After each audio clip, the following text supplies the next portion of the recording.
How to share Instagram story to WhatsApp status. Hi everyone, it's Sophia to assist you today. Without any delay, let's jump right in. First, simply open Instagram. Click on your story that you want to post to WhatsApp status. Click on three dots located at bottom right corner of your screen. You'll find share option. Click on share. After you click on share, you'll find WhatsApp. Click on WhatsApp. In WhatsApp, simply click on My Status and you'll find this kind of screen pop up. You can also trim the video. After that, simply click on arrow located at bottom right corner of your screen and then your Instagram story will be posted to WhatsApp status.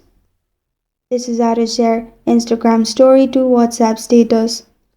Thank you for joining me today. If this video helps you out, please leave a like and subscribe for more. Got a question or want to suggest a topic? Comment below. I'm Sophia signing off. Until next time.